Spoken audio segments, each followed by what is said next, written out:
memberikan zakat bukan ke guru ngajinya ataupun ke masjid, tetapi ke dukun bayi. Nah, biasanya lah. Itu gimana Tat menurut panjenengan?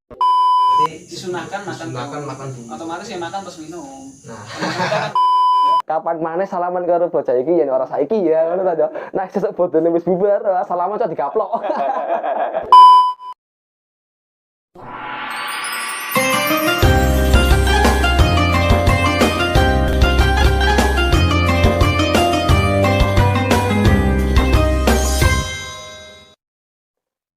Assalamualaikum warahmatullahi wabarakatuh. Selamat datang di channel kami, Angsor Media Galang Pengampon. Nah, pada kali ini Angsor Media Galang Pengampon akan membuat warna yang berbeda, di mana pertama kali untuk podcast ya.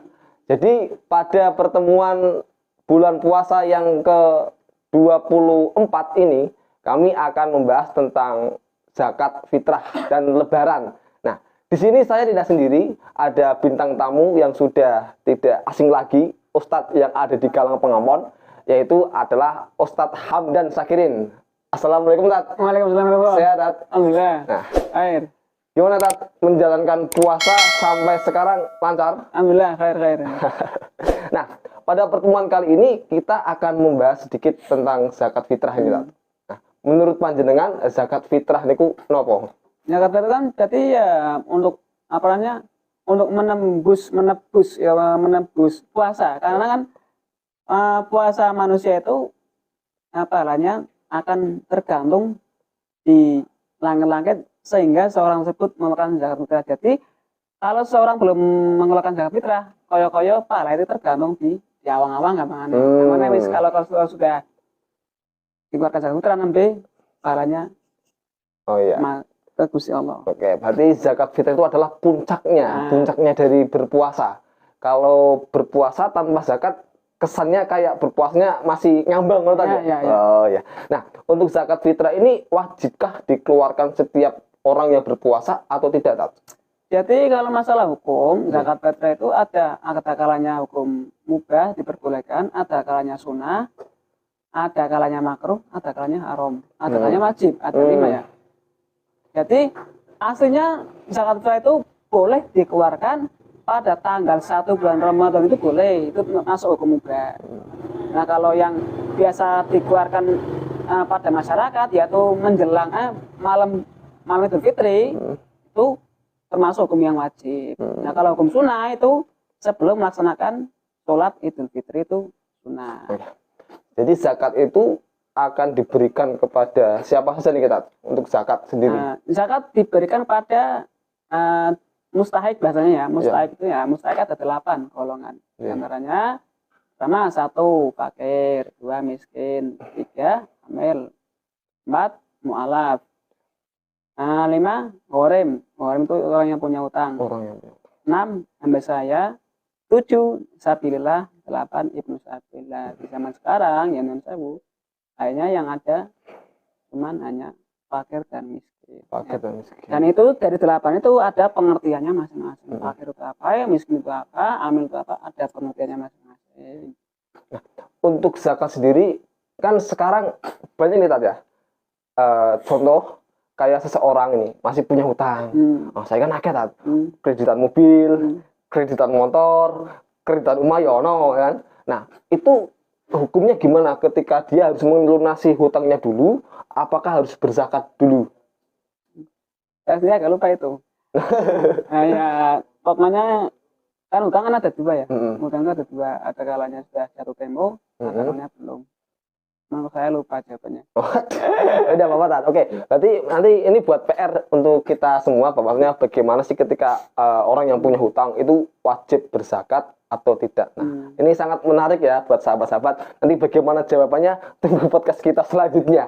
Nah, oke lanjut Tat. Nah, untuk zakat sendiri itu saya pernah mendengarkan bahwasanya sesuai apa yang biasa kita makan itu yang harus kita zakatkan. Misalnya contoh, ketika kita biasa memakan beras yang medium atau yang easy ya, nah, kita harus mengeluarkan zakatnya berasnya yang medium atau yang easy. Menyebut merek kok mbok ane kepriye. Nah, jadi itu harus sesuai apa yang kita makan apa lah buat zakat pakai beras yang apa? Yang murah saja. Nah, itu hukumnya gimana, Tat? Nah, itu saya kurang tahu. Cuman yang saya tahu hanya ini ya, pokoknya pakai bahan makanan pokok. Bahan makanan berarti sehari-harinya kita biasa makannya apa? Makannya nasi ya berarti makannya pakai beras. Ataupun mengenai jenis-jenis berasnya baik mana ya, kalau hanya sekedar menurut pendapat saya sendiri, tapi saya belum tahu kitabnya ya, langkah-langkah baiknya ya yang lebih baik, yang paling baik yang mana. Ya intinya ya sesuai kemampuan kita ya. Jadi sesuai kemampuan. Nah, zakat sendiri itu bisa diwakilkan atau harus kita sendiri yang memberikan? Alhamdulillah zakat fitrah bisa. Misalkan kan karena ada niatnya ya, itu an ukhrija zakat fitri an nafsi au an waladi au an siapa zaujati au an. Oh iya. Nah, mencapai masalah niat itu boleh niatnya itu ketika berarti kalau di kita biasanya niatnya itu di musola bisa, atau ketika keluar rumah langsung niat boleh. Nah, yang paling pokok ya sebelumnya mohon maaf ya, niat itu tempatnya di hati. Jadi kalau seorang misalkan nama itu anak gereja, kalau hatinya belum niat, yang bisa jadi nggak sah. Karena semua niat itu tempatnya di hati. Misalkan sholat pun kalau kita sekedar mulutnya yang usolli fardhul asri, tapi hatinya tidak ada niat usolli, itu juga tidak sah. Jadi penting ini jadi niat itu. Dalam segala hal kebaikan harus didasari dengan niat. Ya, termasuk zakat sendiri seperti itu. Wah, menarik sekali tadi. Jadi zakat itu ya harus pakai niat ya. Kalau nggak niat ya nggak sah juga gitu. Nah, jadi yang biasa saya lihat ini tadi, kalau di sini sendiri macam-macam zakat banyak diberikan, ada yang ke masjid, terus ada juga ke guru ngajinya. Nah, biasanya ini ya bagi anak-anak yang balita, biasanya orang tuanya itu memberikan zakat bukan ke guru ngajinya ataupun ke masjid, tetapi ke dukun bayi. Nah, biasanya lah. Itu gimana, Tat, menurut panjenengan? Nah, menurut pandangan saya, itu dukun bayinya itu termasuk dari 8 golongan asnaf atau tidak. Jadi guru bayinya itu masuk fakir atau tidak, miskin atau tidak. Kalau tidak termasuk dari 8 golongan tersebut, berarti yang sekarang masih ada bagi fakir dan miskin. Kalau tidak termasuk itu ya tidak boleh. Jadi harus fakir dan miskin. Nah, fakir itu apa? Pengertian fakir, harus tahu saya, orang yang tidak punya pekerjaan dan tidak punya penghasilan. Penghasilan pokok untuk kebutuhan pokok ya, yang penting kalau untuk kebutuhan yang misalkan punya kredit dan sebagainya, itu ya belum tentu masuk fakir. Berarti kita lihat dulu dari siapa yang akan menerima zakat kita, itu kita lihat fakir atau miskin gitu, Pak. Luar biasa sekali ini ya sahabat-sahabat, untuk pengertian di mana ketika kita harus memberikan zakat, harus kepada siapa kita memberikan zakat. Nah, ini kita kembali lagi ke siapa yang akan menerima zakat. Kalau di masjid sendiri itu kan biasanya ada panitia. Nah, kita sebagai yang memberikan zakat perlu nggak memantau kepada panitia bahwasanya itu zakat akan diberikan kepada orang yang berhak menerima, atau jangan-jangan akan diberikan kepada keluarganya sendiri. Nah, ini menurut panjenengan gimana, Tat? Nah, itu kan sudah ada panitia. Biasanya kan panitia kan itu orang yang sudah dipercayai oleh masyarakat. Biasanya kan orang yang dipercayakan satu apa dari segi ilmunya sudah mumpuni ya. Nah, itu pati-pati orang sudah mempercayai, ya sudah kita percaya saja. Ada pun mereka kok akan menyeleweng atau tidak, itu urusan mereka. Nanti yang nanggung dosanya kan mereka. Wah, berarti kita udah percaya sih kepada panitia. Bagaimana nanti panitia mau diberikan kepada siapa? Niat kita sudah memberikan zakat. Nah, kalau kalau kita mau hati-hati ya kita sudah langsung diberikan kepada fakir miskin sendiri saja. Kalau kita mau hati-hati, misalkan kok daripada ribet ya nggak apa-apa. Urusan itu urusan panitia nanti yang tanggung jawab. Wah, sangat menarik sekali ini zakatnya. Oke, dari zakat kita akan kembali kepada Lebaran nih, Tat. Setelah zakat pasti besoknya akan sholat Id. Nah, untuk sholat Id sendiri biasanya gini, Tat. Ketika saya nih sudah puasa 1 bulan penuh ya, 1 bulan penuh, ketika mau besoknya mau sholat Idul Fitri, mau minum canggung, Tat. Waduh, kesannya itu masih belum move on dari puasanya. Nah, itu sunahnya ataupun apa ya namanya ya, sebaiknya untuk sebelum ke sholat Idul Fitri itu kita membatalkan ya, amit sewu, masih tetap berpuasa, apakah kita sarapan dulu, apakah harus tidak sarapan, nah itu seperti apa Tat? Kalau dalam Idul Fitri itu ya alangkah bagusnya makan dahulu. Makan dahulu. Jadi sebelum sholat Id kan atau ya, terus minum kan sebagai tanda bahwa hari tersebut tidak puasa lagi. Ya, berarti disunahkan makan dulu. Otomatis ya makan terus minum. Nah, kan keseret ya. Ya. Nah, biasanya kan wah mau sarapan, mau minum kok kemarin baru aja puasa kok sekarang udah merdeka nggak puasa lagi ya gitu saja. Nah, untuk setelah Idul Fitri sholat Id itu biasanya kan ini gini Tat, ada yang namanya budaya salaman gitu. Nah biasanya ini ya saya sendiri pun ketika ada budaya salaman, nah, ini momen saya untuk ya, kalau orang zaman sekarang itu namanya apa ya, pokoknya aku pak milih-milih salamannya kalau sopo. Oh iya biasanya. Apalagi kalau cewek ya. Wah itu Mas Utat. Cewek masih muda ya. Masih muda lagi. Glowing. Kapan mana salaman karo bocah iki ya ora saiki ya ngono ta. Nah sesuk bodone wis bubar, salaman cok digaplok. Nah niku pripun Tat? Nah itu salaman bukan murim sudah jelas hukumnya. Yang tadi dijelaskan lah. Yang bukan murim. Nah itu tergantung kembalinya pada kita, apakah kita itu kalau kita kuat menjalankan hukum ya otomatis tidak, meskipun kadang orang-orang membenci kita, asal kita pada hukum yang benar ya tetap nunggu. Ya alhamdulillah yang berbicara sendiri pun ketika menghadapi wanita 12 pernah di satu kerjaan pernah ditemani yang salaman ya salaman, tapi saya bundel tangannya pakai kain gitu. Mereka udah menolak, harus kalau teman-teman saya tidak hukum harus ya hukum. Jadi kadang kan amat saya ya, kadang hukum itu bertentangan dengan adat. Dalam kaidah itu kan ada al-muhakamah. Adat itu bisa dijadikan hukum, tapi dengan syarat adatnya tidak bertentangan dengan syariat. Kalau adat bertentangan dengan syariat, itu tidak boleh dijadikan hukum. Kalau adat sesuai dengan syariat, ya boleh kita jalankan. Mana para wali songo itu tetap membiarkan adat itu seperti itu. Jadi yang sekiranya bertentangan dengan hukum syariat Islam ya, di lembaga konstitusi bahasanya ya. Kalau sekiranya sesuai dengan syariat Islam ya dilanjutkan oleh berarti ini salaman adat ya, bukan dalam arti wajib harus setiap muslim harus salaman biar dosanya di ngapuroni kabeh. Ternyata enggak ya tadi. Kalau salamannya itu sesama jenis ya enggak apa-apa. Nyatanya salaman itu kan juga bisa melebur dosa, apalagi kalau salamannya salamannya diselingi dengan sholawat. Biasanya kalau nggak sholat kan sholat itu bisa melebur dosa itu dalam kita pada. Ya, kulturnya kita kan salaman ya pakai tangan. Seandainya kalau kita bisa melihat dari kulturnya orang Arab, salaman tangan cipika-cipiki, wah itu bahaya sekali kalau di sini tadi. Jadi kan kalau kulturnya kita salaman ya salaman, nggak pakai cipika-cipiki ya. Jadi bisa dibedakan antara adat dengan hukum ya.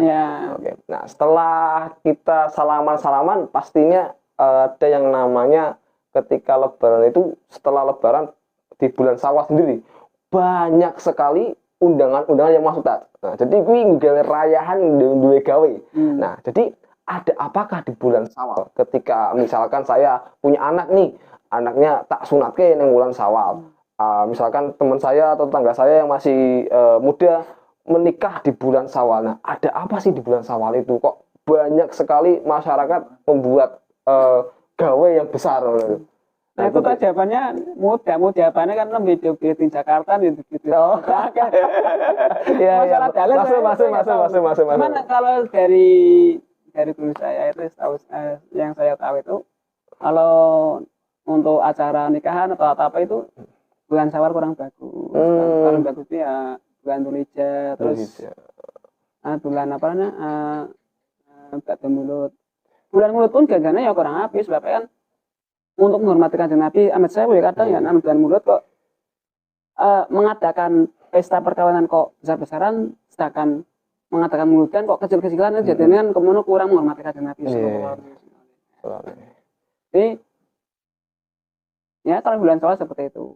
Nah, jadi buat sahabat-sahabat nih ya yang sudah mempunyai planning untuk menikah ataupun membuat sesuatu acara yang besar di bulan Syawal, ketika mendengar podcast pada kesempatan ini jangan berubah pikiran, tetap laksanakan sesuai timing, tetapi untuk di Syawal sendiri memang tidak apa-apa aja. Enggak apa-apa, cuma mungkin kan itu adalah mungkin ada Jawa mungkin ada ya, betul. Mumpung duitnya si akeh ya ora apa-apa, laksanakan saja. Cuman melakukan baik. Tetap kabeh kan juga tergantung keyakinannya. Betul. Mantap bismillah. Sampai kan wis tergantung ya enggak apa-apa. Ya. Oke, dari perbincangan kita pada kesempatan ini, di mana ketika tadi zakat sudah, terus sholat Idul Adha tadi sudah, ya. Nah, terus ini tadi baru saja tentang membuat kegiatan acara besar di bulan Syawal, dan ini yang terakhir apa nanti mau ada pertanyaan lagi nih, Tat? Terakhir. Apa ya? Oke, yang terakhir ini kita akan membahas tentang halal bihalal, Tat. Nah, halal bihalal itu sebenarnya sejarah dari halal bihalal itu gimana? Apakah memang dari nenek moyang dulu kita sudah ada halal bihalal, atau memang dari ngetren-ngetrennya saiki kudu halal bihalal, nak bodoh kudu halal bihalal? Nah, itu pripun? Jadi setahu saya tradisi di bulan Syawal saling memaafkan itu adalah tradisi, kalau nggak salah tradisi dari Wali Songo. Jadi kalau di Arab sendiri kayaknya nggak ada. Yang mengenal halal bihalal itu kalau tidak salah saya pernah membaca itu dari zamannya itu, kalau nggak salah enggak itu sebenarnya pendirian itu sinten niku, Tat? Abdul Abbas dulu kalau nggak salah. Kalau nggak salah seperti itu. Mulai mengatakan mulai merintis salah gal itu dari zamannya dulu. Tahu saya kalau nggak salah. Ya, jadi dari halal bihalal itu kan banyak sekali manfaatnya sih tadi. Jadi ketemu saudara, silaturahim. Nah, ini yang menjadikan minusnya di halal bihalal itu adalah ketika dimana sesama saudara bertemu, nah di situ ajang untuk ya amit sewu nggak boleh mobil ya toh. Nah, sing ibu-ibu biasanya kelengnya tekan sak lengan, Tat. Nah, niku tanggapan jenengan gimana, Tat? Ya, tidak sebenarnya ya kalau zaman sekarang itu ya karena berpegang pada hukum itu sulit. Nah, jadi ya apakah zaman sekarang sudah terjadi atau belum saya nggak tahu, cuman kalau saya membaca dari artikelnya para beliau-beliau yang sudah dekat dengan Allah, bahwasanya para kasih Allah itu ya emang sudah sulit zaman sekarang itu berpegang pada hukum yang sebenarnya. Amat sewu ya. Sekarang sulit itu kan acara bihalal yang kadang kita nggak dasari antara laki-laki dengan perempuan itu digabung tanpa dia diberi satir, itu kan sudah bermasalah itu aslinya. Cuman kan mau gimana lagi, sudah hampir mendunia di masyarakat seperti itu ya. Betul. Kita membendung ya sulit. Ya, mungkin kalau kita dari pribadi ya mungkin bisa. Tapi kalau untuk di masyarakat mungkin bahasanya jeblok ya. Ya, jadi ketika kita berbicara hukum, memang di zaman sekarang semakin sini hukum itu semakin remuk-remuk tadi. Nah, makanya ada yang ulama mengatakan bahwasanya di zaman sekarang ibadah terbaik adalah tidur. Wah, ini ku pripun, Tat? Nah, ibadah terbaik tidur ini. Aslinya itu ya mencewu dalam satu kitab itu ibadah itu antara menjalankan perintah dengan meninggalkan larangan, itu pahalanya lebih bagus meninggalkan larangan. Itu dalam kitab itu, kitab Araqul Budiyah, cara Bidalatul Hidayah itu karangan Imam Abi Hamid Al-Ghazali itu. Kenapa seperti itu? Karena meninggalkan larangan itu lebih berat. Satu contoh amit sewu, rasa sing dhuwur, ngrasani gandeng. Itu kata kita atau nerame paling kok ketok. Padahal itu hanya menyebutkan saya si A ilmunya pesek, itu sudah masuk gibang gandeng. Nah, itu kadang bagi kita sudah biasa. Itu naudzubillah, kadang ada sebagian orang kasih Gusti Allah milih bahasanya usulah opo yang tempat itu karena biasa nggak sanggup. Ya, sahabat-sahabat, mohon maaf ini agak tidak menarik sebenarnya, tetapi kita membahas kultur budaya halal bihalal. Itu biasanya di dalam halal bihalal masyarakat ya kita ajang untuk memperlihatkan sesuatu yang mereka punya dan juga apa yang mereka capai ketika berproses dalam kehidupan. Nah, untuk closing statement nih, Tat. Closing statement itu apa? Jadi kata-kata untuk menutup perbincangan pada kesempatan ini apa kita? Monggo, Tat. Sulit sekali bagi saya, maksudnya kalau mengeluarkan kata-kata tersebut. Nah. Karena gimana ya? Ya mungkin ya menurut saya mungkin di zaman sekarang itu yang paling insya Allah yang banyak sama adalah kita harus berpegang teguh pada kekasih Gusti Allah. Satu. Karena kasih Gusti Allah itu sebagai jembatan untuk menunjukkan Nabi Sallallahu Alaihi Wasallam. Menurut Anda kata seorang biasa ngelanggangi sholawat. Ketika seorang tersebut mimpi ketemu dengan Nabi Sallallahu Alaihi Wasallam. Kalau enggak kan kita bingung, ini kanjeng Nabi teman apa bukan? Kan paling orang kita harus tahu harus tanya kepada orang yang sudah bertemu kanjeng Nabi sallallahu alaihi wasallam. Nah, orang yang sudah bertemu kanjeng Nabi itu kan berarti orang-orang yang dekat dengan kanjeng Nabi sallallahu alaihi wasallam. Nah, dia berarti beliau paling tidak ya dekat dengan Insya Allah. Nah, itu kita harus berpegang teguh di zaman sekarang. Karena itu sebagai jembatan amat sewu. Nah, kita orang-orang kan sampean pengen belajar masak. Harus belajar pada ahlinya. Ya, betul. Sampean pengen rengkajen. Ya harus tanya kepada orang yang sudah pernah ke sana. Nah, kita virus warga ya bener lewat orang-orang bahasa nengen orang dalam. Ya, betul. Nah, orang dalam itu para kasih Gusti Allah yang punya kunci. Jadi harus ada lewat. Ya benar lah kan, jadi benar. Tapi ada urutannya tuh. Misal orang-orang yang sudah pernah katakan Nabi Sallallahu Alaihi Wasallam. Zaman sekarang, ya menurut saya lah, ataupun menurut orang lain ya terserah kan. Kadang orang kan punya jalan tersendiri. Hanya masing-masing. Itu yang menurut saya. Ya, oke. Terima kasih Tat untuk waktunya pertemuan kita pada kali ini.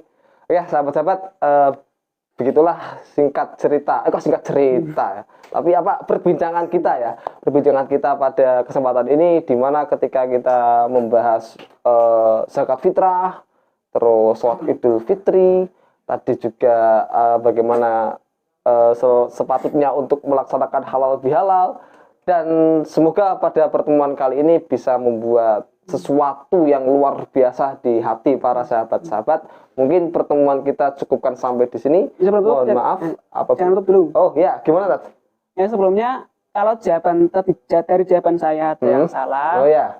Mohon koreksinya bagi para pendengar atau para yang dimasukkan dari para pembaca, atau kalau ada jawaban saya yang kurang sesuai dari mungkin dari segi kitab atau dari mohon dikoreksi ya. Oh ya, oke sahabat-sahabat. Jadi nanti ketika ada pertanyaan yang agak menurut beda pendapat, nanti bisa tuliskan di kolom komentar ya. Nanti biar kita bisa untuk dikoreksi dan kita sama-sama didiskusikan bareng. Oke, begitu. Demikian pertemuan dari kami. Mohon maaf apabila ada tutur kata yang tidak berkenan. Saya akhiri. Assalamualaikum warahmatullahi wabarakatuh. Waalaikumsalam warahmatullahi wabarakatuh.